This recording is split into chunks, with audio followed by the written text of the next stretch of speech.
local retirement, coaching careers, and Christmas is coming.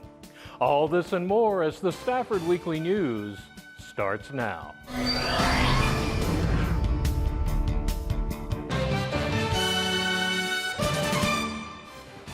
Welcome to the Friday, October 21st edition of the Stafford Weekly News. I'm Randall Williams. Stafford High School graduate Jalen Petries is already racking up stats in his first season with the Houston Texans. John King visited SMSD for the retirement of his jersey.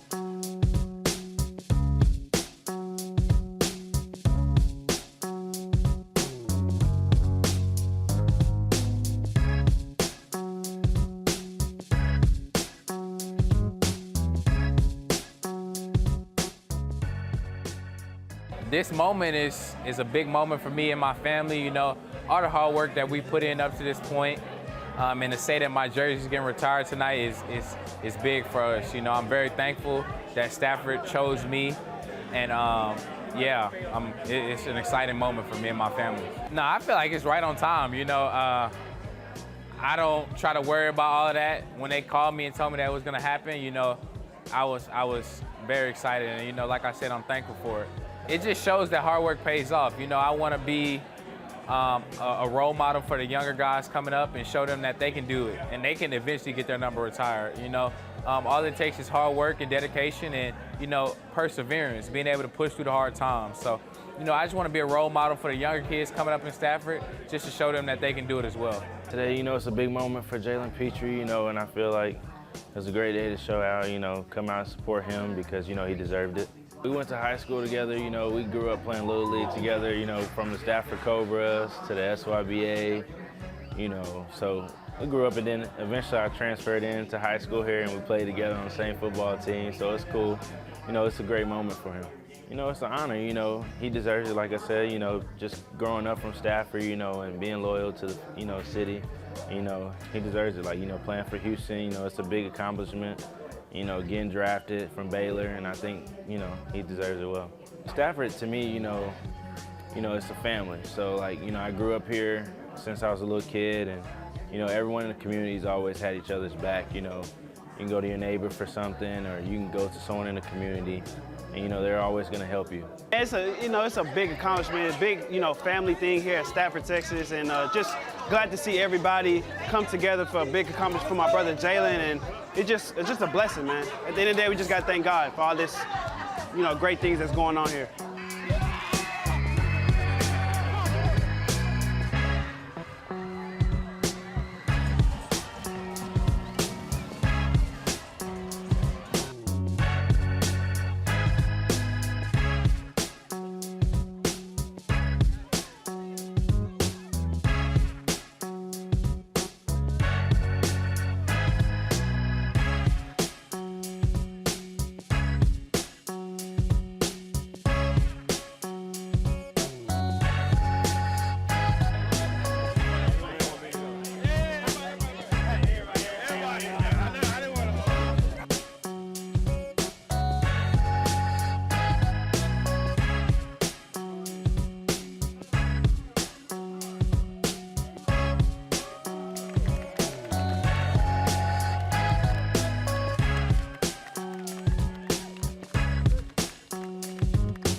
Public education is a major part of our society. So every year, the Fort Bend Chamber of Commerce hosts a State of the Schools event. Fernando Ramirez chalks up this story. We're really happy to be here today because this is the 15th annual State of the Schools Luncheon, started back in 2008. That was our very first one. And this is an opportunity for our 3 superintendents from Stafford Municipal School District, from Fort Bend Independent School District, and Lamar Consolidated Independent School District to come and visit with the public and tell them what's going on in their district, all the exciting things that are happening, which they have a lot to share. So we're looking forward to having a great discussion with them on the stage. It's a schools event, which is an annual event that gets to showcase what each school district does. Actually gives each school district in Fort Bend County an opportunity to talk about and showcase the neat and exciting things that we're doing in our school district for kids this year, and really kind of give some projection as to things that are going to happen not only this year but in the future as far as academics and what's going to happen for our kids. The synergy of trying to get all 3 groups together is really important because we're all members of Fort Bend County. And our kids, we share kids. The kids go around from district to district, families go around from district to district. So to get that message out, and it's not necessary, it's always a unified message, but to even talk about some of the nuances on each of the different districts is always a positive thing. It makes people feel proud to have their kids in Fort Bend County or in any one of our school districts or in any one of our schools. It also gives us room to actually set the direction for where we as a county are going forward. Public education, as we know it today, started about 1900, and it is the entity that has propelled our whole nation forward to becoming what we are today. It has done great service for our country, teaching children how to read and write, add and subtract, and many, many more things than that. But it's the backbone of our American Republic. We are K-12 architects, and we've been in the business here in the Houston metro area for over 70 years. And our partnership with the Chamber, I volunteer as a board member. And supporting this specific event, we've been the title sponsor for about the last 5 years. And what that means to us is it gives us an opportunity to give back to the communities that we serve, the educational districts, and then allow this collaboration and fellowship for all the community members and business partners to hear what's happening in these 3 wonderful school districts. So in my 8th year of doing this will be my 8th opportunity to get to speak in front of this wonderful crowd of folks. It has been an honor and a pleasure to get to be able to represent Stafford Municipal School District in the city of Stafford and talk about the outstanding things we're doing. And within that 8, and this is going on my 9th year of growth over in Stafford, what an honor, and we're happy to be here and do things with the county and the school district. From today's event, I hope that everybody listens to what the 3 superintendents have to say. These are challenging times, and each district has opportunities and roadblocks that they're facing, so let's all please support them as they move forward and support them in their mission. I would like to remind everybody that it's very important to support public education. It is the entity which educates 95% of all the school children in the United States. So the success of public education is the success of our country itself. And very happy that everyone could be here today, and look forward to seeing you next year when we have the 16th annual State of the Schools Luncheon. Business Bash, next.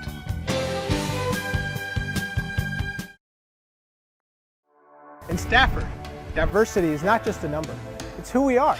When you are here, you become part of the story.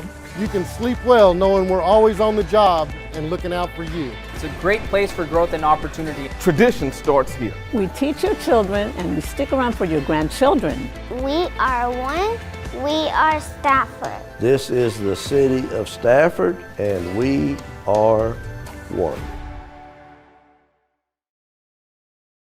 So you want to be a movie star?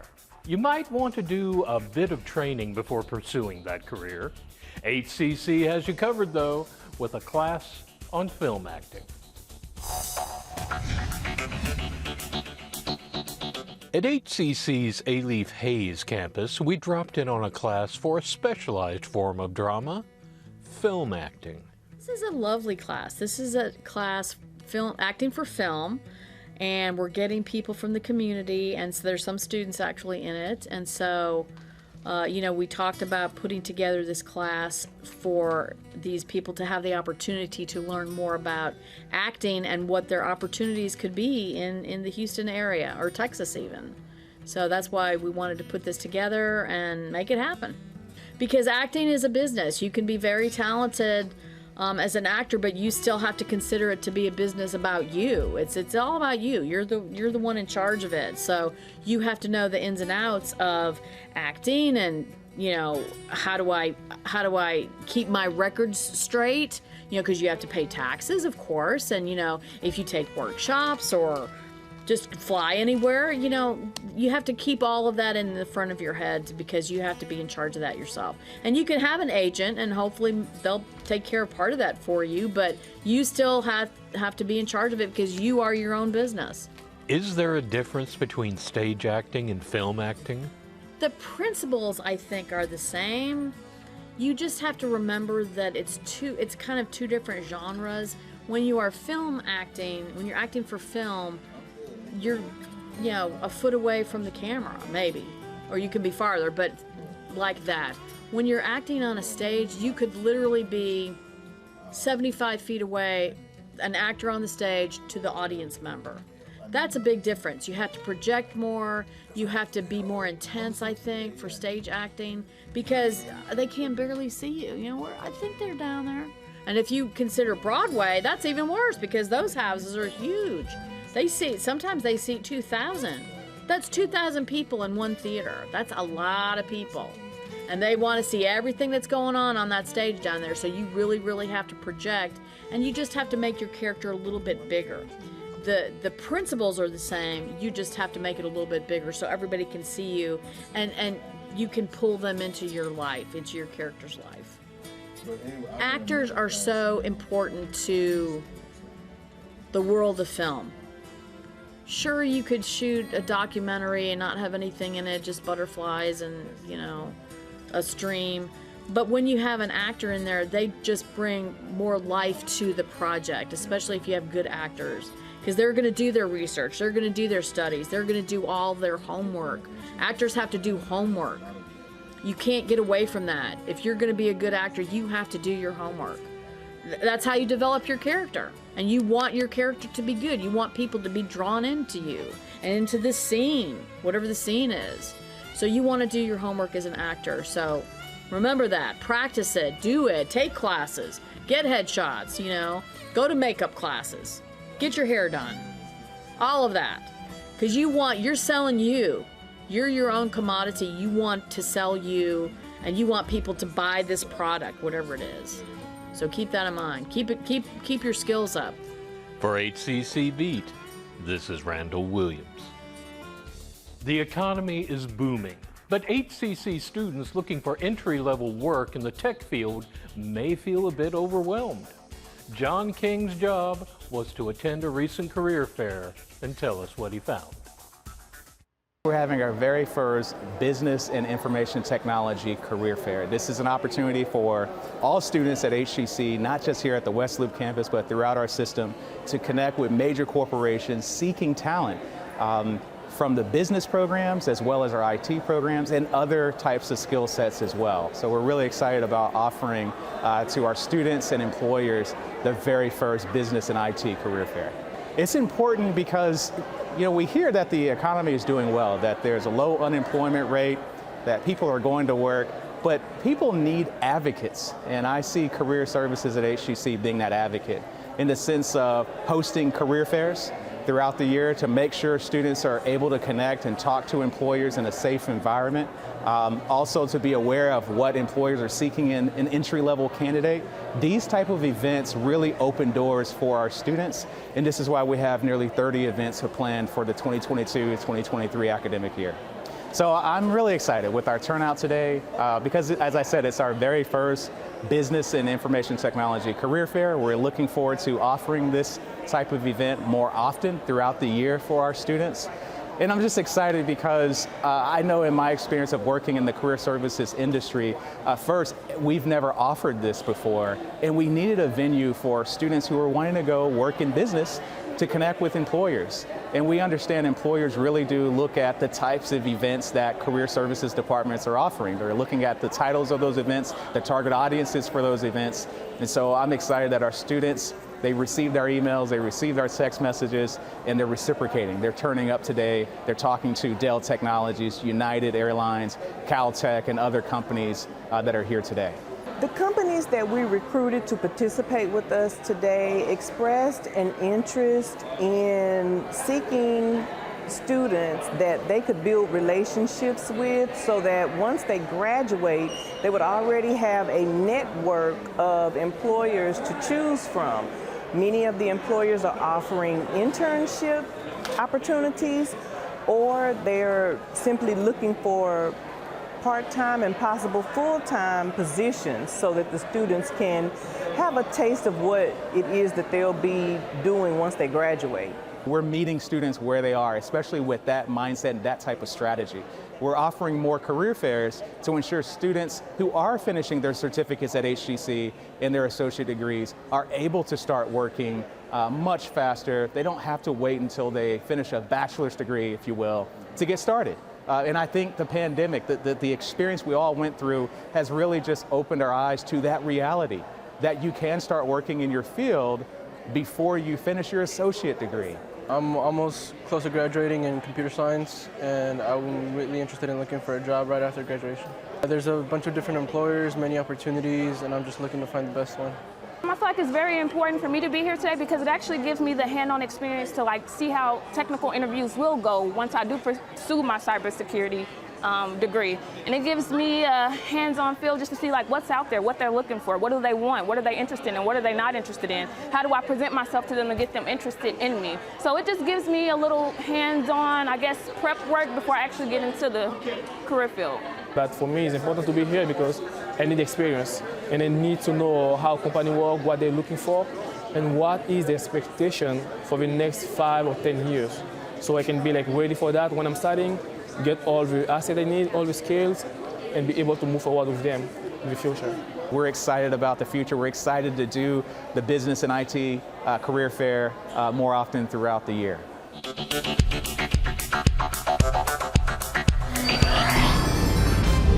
Good Gourd, next. You can try, but you won't find another city like Stafford, Texas. Serving our community just like you like it. Taking care of you and your home since 1945. We believe in STEM to learn and STEM to earn. We're heading into college certified and career ready. As a former student of Stafford, I take pride in keeping our classrooms safe. We are Stafford, we are one. It's not even Halloween, but you can already find Christmas decorations in the store. If you've lived in Stafford for any length of time, you know what that means. It's Sugar Plum Market time.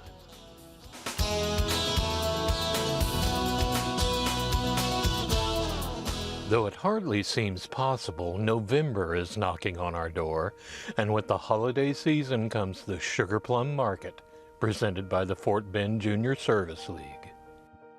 Well, the Fort Bend Junior Service League is a group of women committed to volunteerism.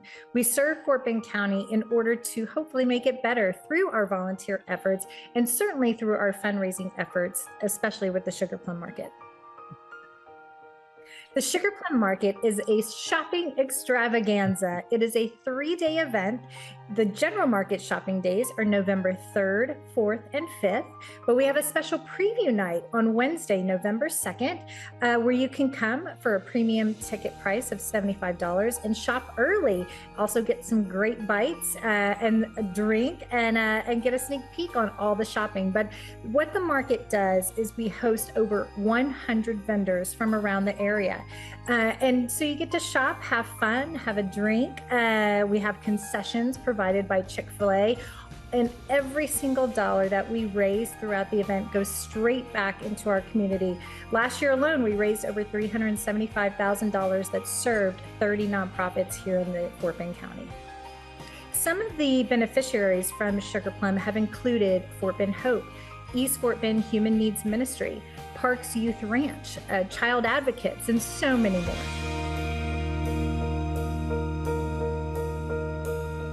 This is our 21st year that we're hosting the Sugar Plum Market, and every year has been in person except the famous 2020 year where everyone went virtual. But you know what? Our supporters still supported. We were still able that year to give $150,000 away, even though having a market virtually, which was new for us. Talk about a whole new learning. But then we were able to return last year for our 20th anniversary market, and this year we'll be back in person as well at the Stafford Center for our 21st annual Sugar Plum Market.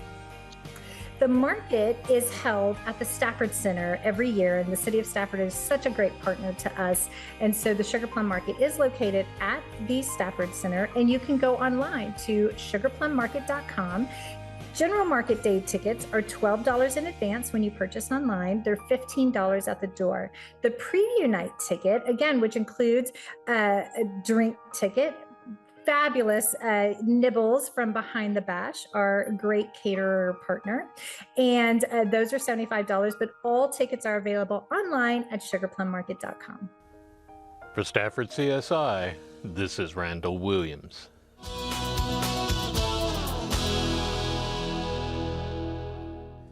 If you're looking for more fall-themed entertainment before winter sets in, you might want to check out the George Ranch Historical Park.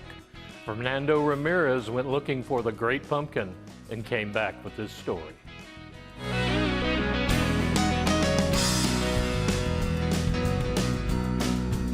Guests come to the Pumpkin Roundup, they can see over 20 different varieties of pumpkins. Actually, we haven't counted. We think that's about the number of pumpkins they'll be able to see. We have displays set up all around the ranch house yard, just all sorts of fabulous visual wonders to take a look at and take photos with. We actually started last year. 2 years ago, I had some free time when I was in Dallas, and I went to the Arboretum. That was back during COVID times, and so we were looking for things outdoors, and ran across this fabulous display that they've done for about 18 years. And I immediately thought, this is what we can do at the George Ranch Historical Park. We've got lots of room, we've got the labor to do it, we just need to get the pumpkins. So we kicked it off last year, and this is our second year. Luckily, we have a fabulous designer. Lucas Chavez, who's with LC Floral Designs, does all of our design. And while he is a florist, he also has an amazing creative mind. I knew as soon as we decided to do this that we needed to get Lucas involved. And so he literally works with a crew of us, brings a huge carton of pumpkins out one at a time, and then tells us where to set them down. So he has this vision in his mind, and then we pull things out from around the ranch that he can design around, like old wagons and things like that. So it's pretty crazy the way he puts it together. We really call this, we ran across this word in the museum world, edutainment. There may be people that are not huge history fans, and so they haven't been here before, but the pumpkins will bring them here for the entertainment part. While they're here, we hope they'll go in, explore one of the historical homes, go around and check out the park, and so then they'll buy into the edutainment.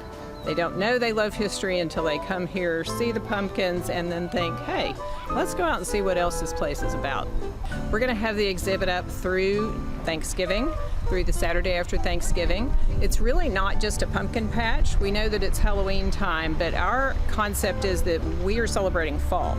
So it's really to come out, take fabulous pictures, see the unusual creative things we've done with our old historic pieces and all these fabulous pumpkins, and enjoy some cooler weather. We will have a few activities on Halloween. That's the weekend after Texian Market Days. And then we even have Christmas events coming up. So I hope everybody will check our website, which is georgeranch.org, and see what's coming up in December. We have had a great year in 2022. We had more school students this spring, and they're our major focus during the week. We had more school students this spring than we have had in the past 10 years. So we're very excited our schools are back. Fall is very busy, and now with all of this fabulous pumpkin display and Texian Market Days. You can come out and have lots more fun this fall. We really hope everyone will come out and see the Pumpkin Roundup. I think you'll be surprised at what you find. As I said, it's not just a pumpkin patch. We don't even sell them. They're just to come out and explore and see how we've put together some very creative things for people to enjoy. So we hope everyone will come out by the end of November and see the pumpkins.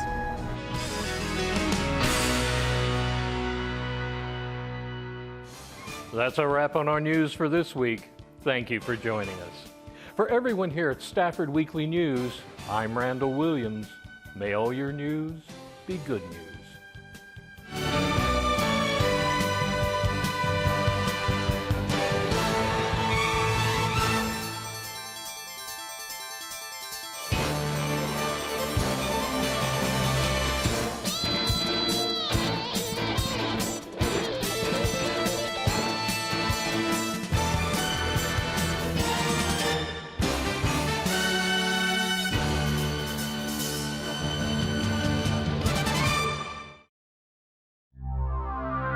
This program was produced on the Stafford campus of Houston Community College.